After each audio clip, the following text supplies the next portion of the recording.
வணக்கம். இந்திய நேரப்படி இரவு 8:30 மணி செய்திகள். முதலில் ஜெம் தலைப்பு செய்திகளை காணலாம்.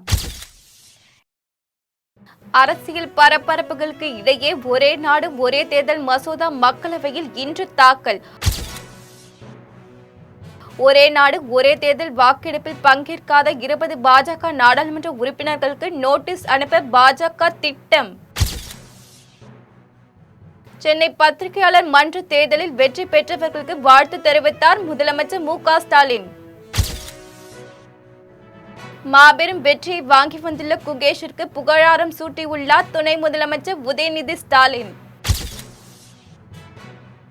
அதிமுக பொதுச் செயலாளர் எடப்பாடி பழனிசாமியை பற்றி பேசுவதற்கு கே.என். நேருவிற்கு அருகதை இல்லை, எஸ்.பி. வேலுமணி விமர்சனம்.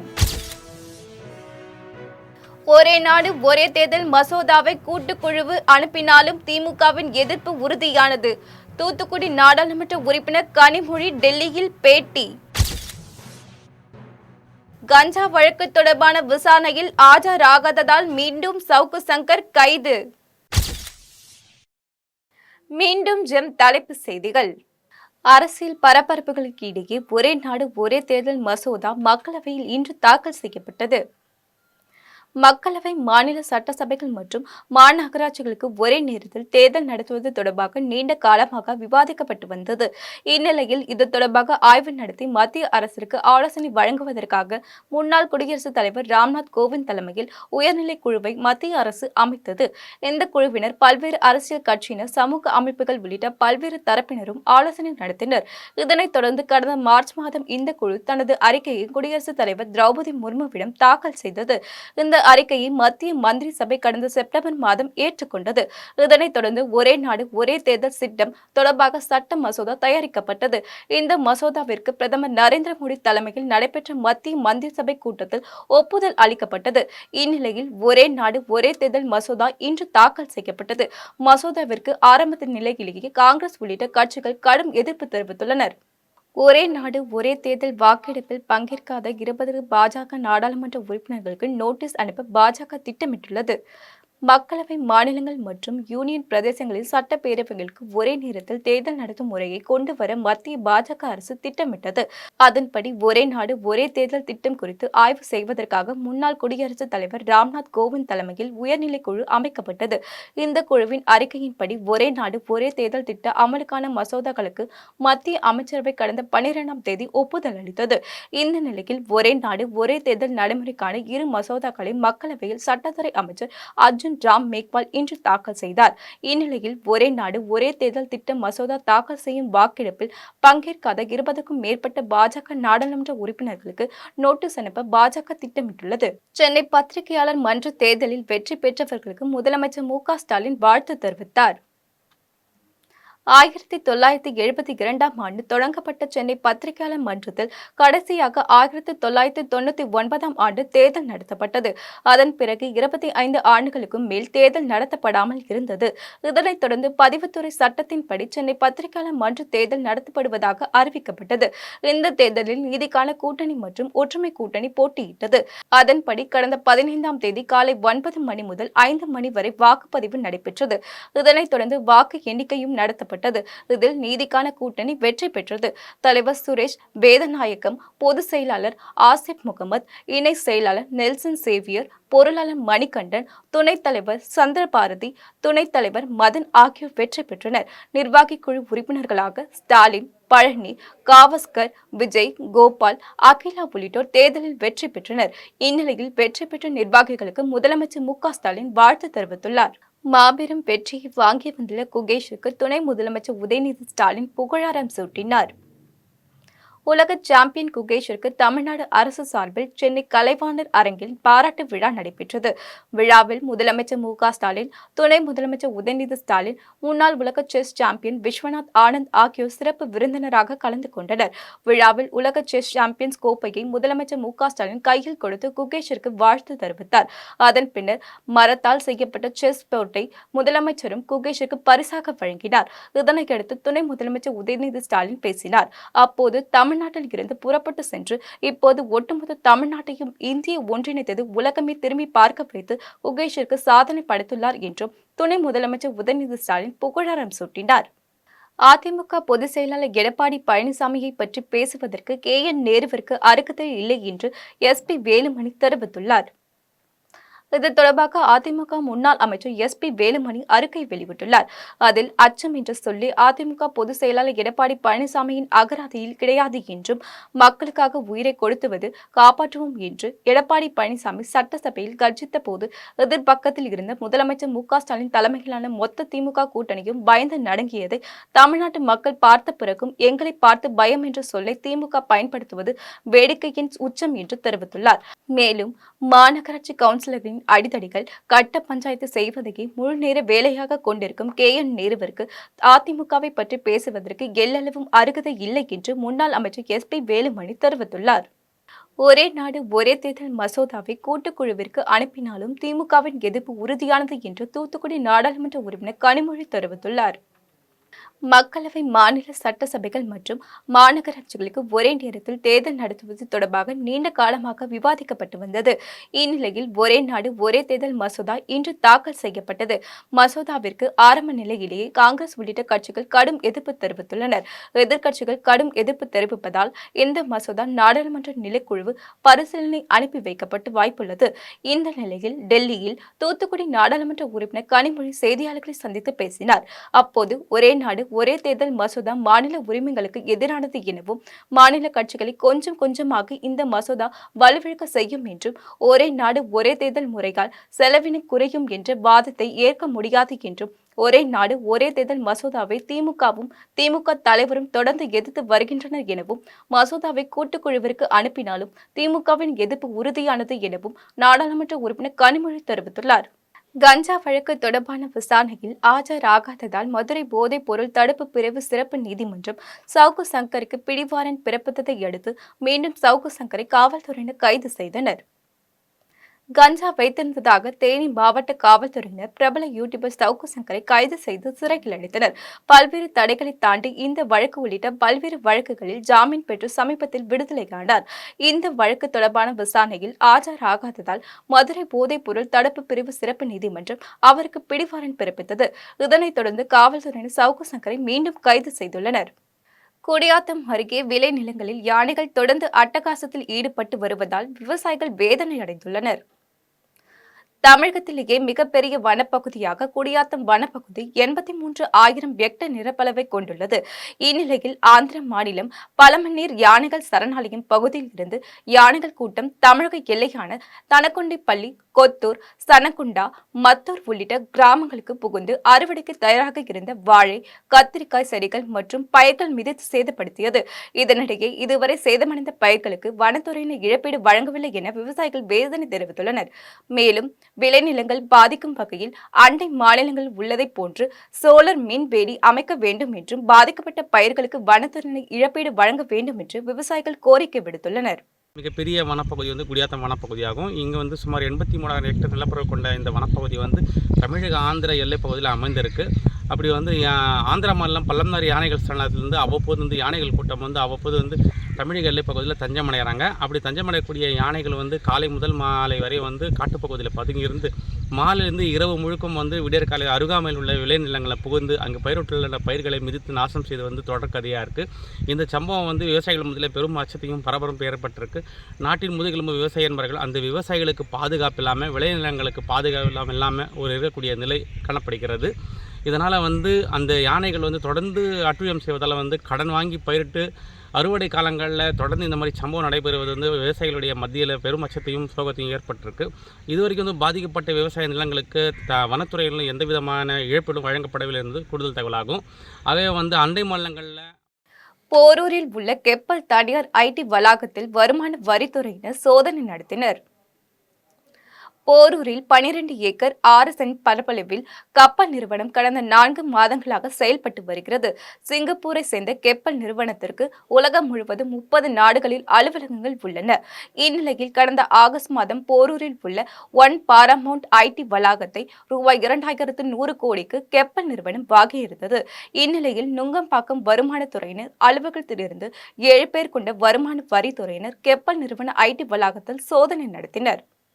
இணைய வழி பட்டா கேட்டு முடித்திருத்தும் தொழிலாளர்கள் சங்கம் சார்பில் 100க்கும் மேற்பட்டோர் அரக்கோணம் வட்டாட்சியர் அலுவலகத்தை முற்றுகையிட்டதால் பரபரப்பு ஏற்பட்டது.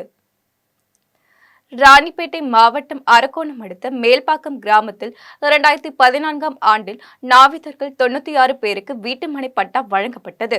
ஆனால் அரசாணைப்படி பட்டா வழங்கப்பட்டுள்ள நபர்களுக்கு நில எடுப்பு செய்யப்பட்டுள்ள நிலங்களை கிராம கணக்குகளிலும் கணினி இயக்கத்திலும் பதிவேற்றம் செய்யப்பட்டு இந்நாள் வரை இணைய வழி பட்டா வழங்கப்படவில்லை என கூறப்படுகிறது. இதுகுறித்து பலமுறை சம்பந்தப்பட்ட அலுவலர்களை சந்தித்து மனு அளித்தும் இதுவரை அதிகாரிகள் நடவடிக்கை எடுக்காததால் தமிழ்நாடு மருத்துவ சமூக மத்திய சங்கம் மற்றும் முடித்திருத்தும் தொழிலாளர்கள் சங்கம் சார்பில் 100க்கும் மேற்பட்டோர் அரக்கோணம் வட்டாட்சியர் அலுவலகத்தை முற்றுகையிட்டு இணைய வழி பட்டா வழங்க வேண்டும் என கோரிக்கை விடுத்தனர். மேலும் தலைமையிடத்து துணை வட்டாட்சியர் முரளியை சந்தித்து கோரிக்கை மனு அளித்தனர். மனுவை பெற்றுக்கொண்ட துணை வட்டாட்சியர் முரளி உயர் அதிகாரிகளிடம் கவனத்திற்கு கொண்டு சென்று உரிய நடவடிக்கை எடுப்பதாக உறுதியளித்தார். இதனைத் தொடர்ந்து அனைவரும் கலந்து சென்றனர். இணைய வழி பட்டா கேட்டு 100க்கும் மேற்பட்டோர் முற்றுகையிட்டதால் வட்டாட்சியர் அலுவலகத்தில் சிறிது நேரம் பரபரப்பு ஏற்பட்டது. புலியூர் ஏரியில் அரசு அனுமதியின்றி கிராவல் மண்டை டிராக்டரில் கடத்திய திமுக பிரமுகரை கிராம நிர்வாக அலுவலர் சரிதா எச்சரிக்கை செய்து அனுப்பி வைத்த நிலையில் ஊழல் திமுக அரசின் நிர்வாக சீர்கேட்டுக்கு முக்கிய சான்றாக உள்ளது என்று அப்பகுதி விவசாயிகள் வேதனை தெரிவித்துள்ளனர். காஞ்சிபுரம் மாவட்டம் உத்திரமேரூர் சட்டமன்ற தொகுதியில் பொதுப்பணித்துறையில் கட்டுப்பாட்டில் உள்ள புலியூர் ஊராட்சிக்கு சொந்தமான 200 ஏக்கர் பரப்பளவில் மிகப்பெரிய ஏரி உள்ளது. இந்நிலையில் புலியூர் ஊராட்சி மன்ற தலைவரின் கணவர் சௌரிநாதன் என்பவர் வருவாய்த்துறையினரிடம் எவ்வித அனுமதியும் பெறாமல் ஏரியில் ஜேசிபி வாகனத்தின் மூலம் டிப்பர் டிராக்டரில் கிராவல் மண் கடத்தியுள்ளார். இதனை கண்ட அப்பகுதி மக்கள் வருவாய்த்துறையினருக்கு தகவல் தெரிவித்தனர். தகவலின் பேரில் புலியூர் கிராம நிர்வாக அலுவலர் சரிதா தலைமையிலான வருவாய்த்துறையினர் ஏரிக்கு சென்று கிராவல் மண்ணை கொள்ளையடிக்க பயன்படுத்திய டிப்பர் டிராக்டர்களை மறித்தனர். மேலும் கிராவல் மண்ணை கடத்திய திமுக பிரமுகருக்கு எச்சரிக்கை விடுத்து அனுப்பி வைத்தனர். இதனிடையே ஊராட்சி நிர்வாகம் மற்றும் பொதுப்பணித்துறை அதிகாரிகளும் மணல் கொள்ளைக்கு துணையாக நிற்பதும் ஊழல் திமுக அரசின் நிர்வாக சீர்கேட்டுக்கு முக்கிய சான்றாக உள்ளது என்று அப்பகுதி விவசாயிகள் வேதனை தெரிவித்துள்ளனர். மேல ஆசாரிப்பள்ளம் புனித மிக்கேல் ஆதி தூதர் ஆலயத்தின் பங்குத்தந்தை சுதர்சன் என்பவர் ஆலயத்திற்கு வரும் மக்களிடையே பிரிவினையை ஏற்படுத்துவதை கண்டித்து பெண்கள் உள்ளிட்ட 100க்கும் மேற்பட்டோர் மறை மாவட்ட அலுவலகத்தை முற்றுகையிட்டு போராட்டத்தில் ஈடுபட்டனர். கன்னியாகுமரி மாவட்டம் நாகர்கோவில் அடுத்த ஆசாரிப்பள்ளி பகுதியில் புனித மிக்கேல் ஆதித்தூதர் ஆலயம் அமைந்துள்ளது. இந்த ஆலயம் கத்தோலிக்க திரு அவைக்கு உட்பட்டு செயல்பட்டு வருகிறது. இந்நிலையில் ஆலயத்தின் பங்கு தந்தையாக உள்ள சுதர்சன் என்பவர் ஆலயத்தின் திருப்பலியின் போது தேவையற்ற அறிவுரைகளை கொடுத்து மக்களிடையே கொந்தளிப்பை ஏற்படுத்தியதாகவும் அதேபோல ஆலயத்திற்கு வரும் மக்களிடையே பிரிவினையை ஏற்படுத்துவதாக கூறப்படுகிறது. பணம் ஒன்றையே சுதர்சன் குறிக்கோளாக செயல்பட்டு வருகிறார். இந்நிலையில் மக்களிடையே பிரிவினையை ஏற்படுத்தும் சுதர்சனை கண்டித்தும் கோட்டாட்சி மறை மாவட்ட ஆயர் இல்லத்தில் மேல ஆசாரிப்பள்ளம் முன்னாள் தலைவர் திரவியம் தலைமையில் பெண்கள் உள்ளிட்ட 100க்கும் மேற்பட்டோர் முற்றுகை போராட்டத்தில் ஈடுபட்டனர். இதுகுறித்து நடத்தப்பட்ட பேச்சுவார்த்தை தோல்வியடைந்த நிலையில் அனைவரும் உள்ளிருப்பு போராட்டத்தில் ஈடுபட்டனர். அருகதை இல்லாத ஒரு சாதாரண மனிதர்கள் கூட அப்படி செய்ய மாட்டாங்க. ஃபாதர் என்கிற போர்வையில் ஒரு கொடியவன் ஒரு கயவன் எங்க ஆசாரிப்பள்ளத்துல வந்து எங்க மக்களை வந்து 2ஆ பிரிச்சு மயிலோடுங்கிற ஒரு ஊர்ல ஒரு கொலை நடந்து அந்த மாதிரி எங்க அண்ணன் தம்பி மாமன் மச்சான் எல்லாருக்கும் பிரச்சனை உண்டு பண்ணி எங்க ஊர் வந்து ரொம்ப மோசமான ஒரு சூழ்நிலையில இருக்கு. நாங்க இதுக்கு நீதி கேட்டு வந்திருக்கு. இந்த ஃபாதரை மாத்தணும். நாங்க பிஷப்கிட்ட பலமுறை முயற்சி பண்ணி சொல்லியாச்சு, முறையிட்டாச்சு. அவங்க வந்து இந்த ஃபாதரை மாத்தியாச்சுன்னா நாங்க உடனே கலைஞ்சு போயிருவோம். கேஸ் எல்லாம் நாங்க 2வது வாபஸ் பண்ணிடுவோம். எங்களுக்கு எந்த இதுவுமே வேண்டாம், எங்களுக்கு பதவி வேண்டாம், ஒண்ணும் வேண்டாம். நமக்கெல்லாம் அந்த மாதிரி எல்லாம் சிந்திக்கக்கூடிய ஆட்களுக்கு யாருமே கிடையாது. இப்ப இருக்கிற நிர்வாகம் வேணாலும் அவங்க இருந்துட்டு போட்டு. ஆனா இந்த ஃபாதர் மாதிரி நாங்க மாமன் மச்சான் அண்ணன் தம்பி எல்லாரும் சண்டையில இருக்க மாதிரி இருக்கிறோம். ஊரை ஒற்றுமையாக்கணும்னா இப்ப இந்த ஃபாதர் மாறணும். ஒரு கல்யாணம் விட்டுனா அடுத்தவங்களை கூப்பிட முடியல, ஒரு இறந்த வீட்டுக்கு நாங்க போக முடியல. இந்த மாதிரி ஒரு சூழ்நிலையை பிரிச்சு வச்சுக்கிட்டு அந்த ஆளுடைய சுயநலத்துக்காண்டி இது எதுக்காகன்னா அந்த ஆளுடைய ஆடம்பர வாழ்க்கைக்கு இதுல இருந்து பணம் எடுக்கிறாரு. 8.25 லட்சம் ரூபாய் கேஸ் செலவு பண்ணி இருக்கிற கணக்கு வாசிக்கிறாரு. குடியாத்தம் காந்தி நகரில் 15வது நிதிக்குழுவின் மூலம் ரூபாய் 20 லட்சம் மதிப்பீட்டில் மழைநீர் வடிகால் கால்வாய் அமைக்கும் பணிகளை ஒன்றிய குழு தலைவர் சத்யநாதன் ஆய்வு செய்தார். வேலூர் மாவட்டம் குடியாத்தம் காந்திநகர் பகுதியில் 15வது மணிக்குழுவின் மூலம் 20 லட்சம் மதிப்பீட்டில் மழைநீர் வடிகால் கால்வாய் மற்றும் ஃபேவர் பிளாக் சாலை அமைத்தல் உள்ளிட்ட பணிகள் நடைபெற்று வருகிறது. இதன் ஒரு பகுதியாக ஜேசிபி இயந்திரத்தின் மூலம் கால்வாய் அமைக்கும் பணிகள் நடைபெற்று வருகிறது. இப்பணிகளை குடியாத்தம் ஊராட்சி ஒன்றிய குழு பெருந்தலைவர் சத்யநாதன் நேரில் சென்று பார்வையிட்டார். அதன் பின்னர் பணிகள் குறித்து அதிகாரிகளிடம் ஆலோசனை மேற்கொண்டார். ஆய்வில் கொண்டசமுத்திரம் பஞ்சாயத்து தலைவர் அகிலாண்டேஸ்வரி பிரேம்குமார், ஊராட்சி வார்டு கவுன்சிலர் சதீஷ், ஜெயபிரகாஷ், ஜீவா உள்ளிட்ட பலர் கலந்து கொண்டனர்.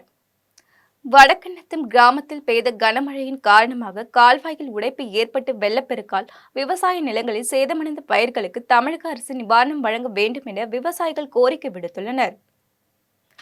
விருதுநகர் மாவட்டம் அருப்புக்கோட்டை தாலுகாவிற்குட்பட்ட வடக்கநத்தம் கிராமத்தில் 2000க்கும் மேற்பட்ட ஏக்கரில் மல்லி, உளுந்து, மிளகாய், பருத்தி, வெங்காயம், பாசிப்பயிறு, கம்பு, சோளம் உள்ளிட்ட பயிர்கள் பயிரிடப்பட்டிருந்தன.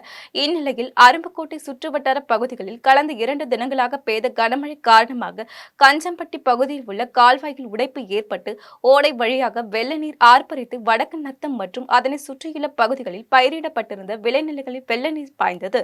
இதனால் 2000 ஏக்கர் பரப்பளவில் பயிரிடப்பட்டிருந்த மிளகாய், வெங்காயம், மல்லி போன்ற செடிகள் பயிரிடப்பட்ட சுவடே தெரியாமல் வெள்ளத்தில் அடித்து செல்லப்பட்டது. மேலும் பருத்தி, பாசிப்பயிறு, கம்பு, சோளம் உள்ளிட்ட விளைநிலங்களில் வெள்ள நீர் தேங்கி பயிர்கள் அனைத்தும் அழுகி நாசமடைந்துள்ளது.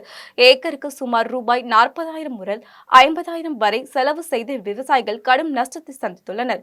இதனால் மழை வெள்ள சேதங்களை ஆய்வு செய்து தமிழக அரசு நிவாரணம் வழங்க வேண்டும் என விவசாயிகள் கோரிக்கை விடுத்துள்ளனர்.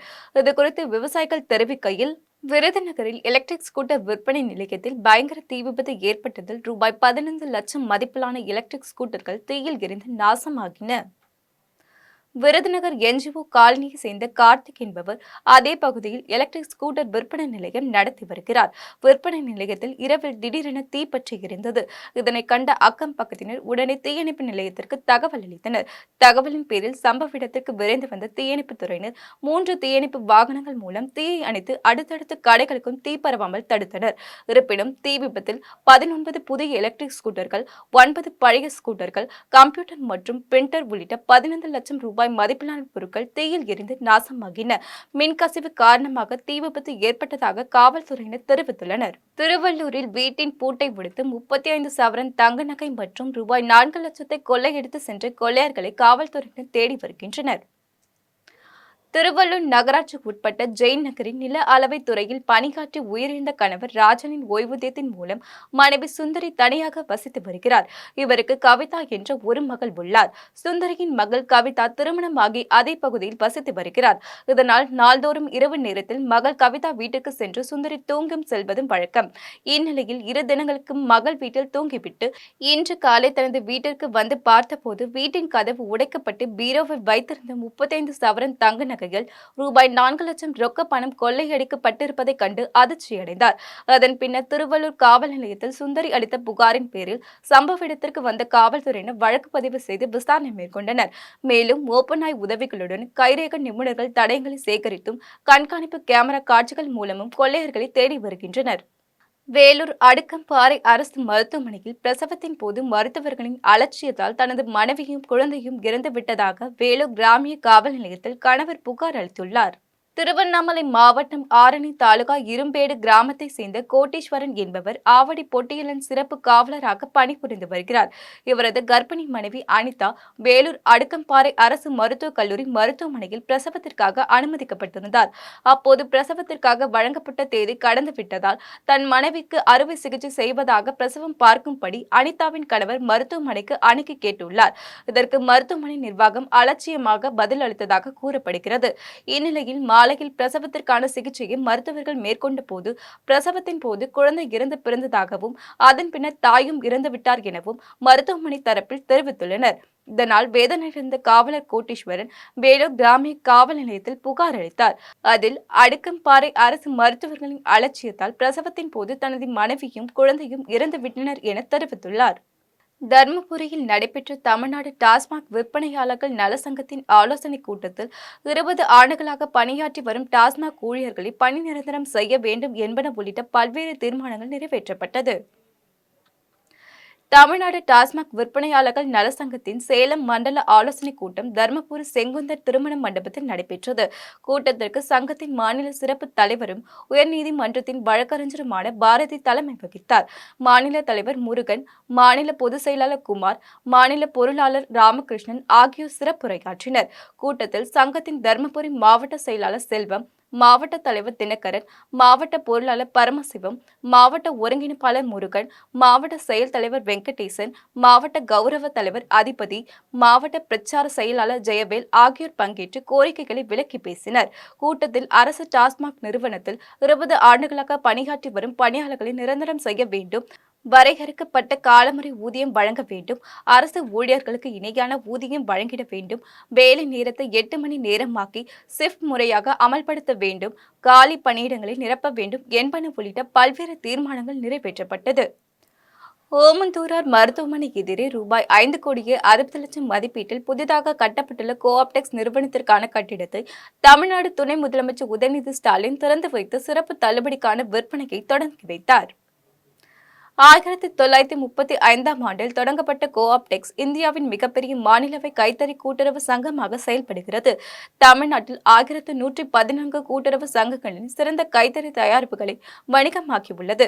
கோஆப்டெக்ஸ் அகில இந்திய அளவில் முக்கிய நகரங்களில் 150 விற்பனை நிலையங்களின் மூலம் தனது தயாரிப்புகளை விற்பனை செய்கிறது.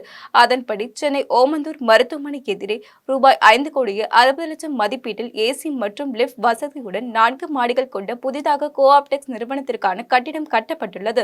இதில் கோலம் விற்பனை நிலையத்தை தமிழ்நாடு துணை முதலமைச்சர் உதயநிதி ஸ்டாலின் திறந்து வைத்து பொங்கல் பண்டிகையை முன்னிட்டு சிறப்பு தள்ளுபடி விற்பனையையும் தொடங்கி வைத்தார். கடந்த ஆண்டு பொங்கல் பண்டிகை விற்பனை ரூபாய் 43 கோடியே 46 லட்சமாக இருந்தது. நடப்பாண்டு விற்பனை இலக்காக ரூபாய் 50 கோடிக்கு விற்பனையாகும் என எதிர்பார்க்கப்படுகிறது.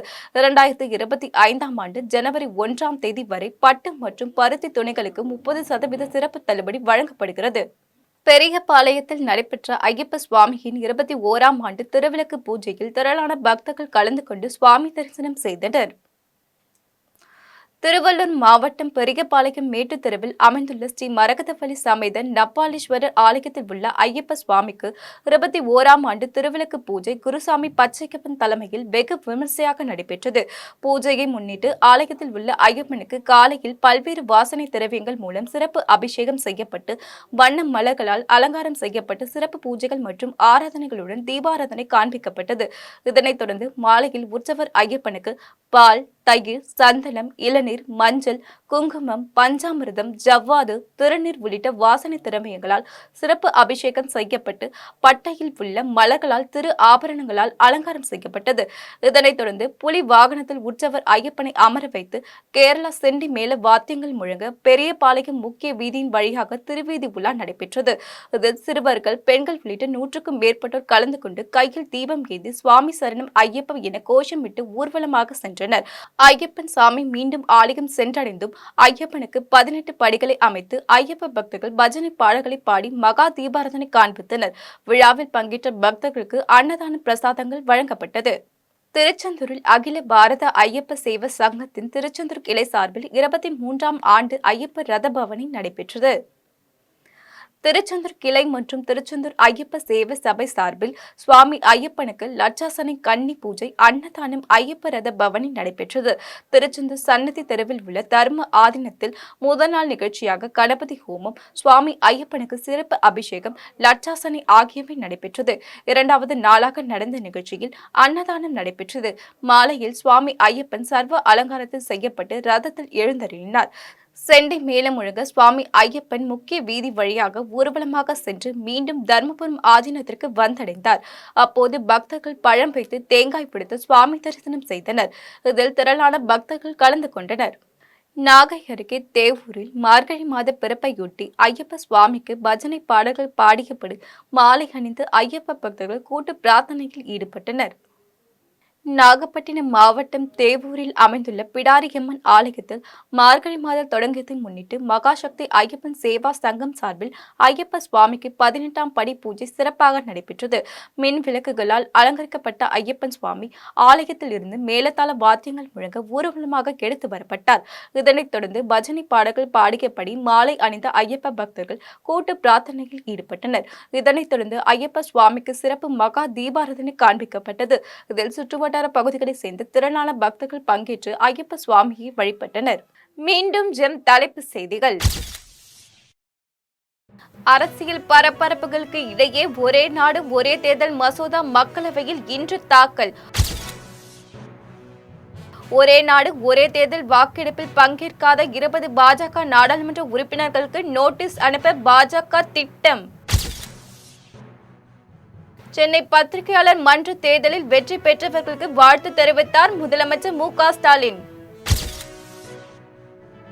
மாபெரும் வெற்றியை வாங்கி வந்துள்ள குகேஷிற்கு புகழாரம் சூட்டியுள்ளார் துணை முதலமைச்சர் உதயநிதி ஸ்டாலின்.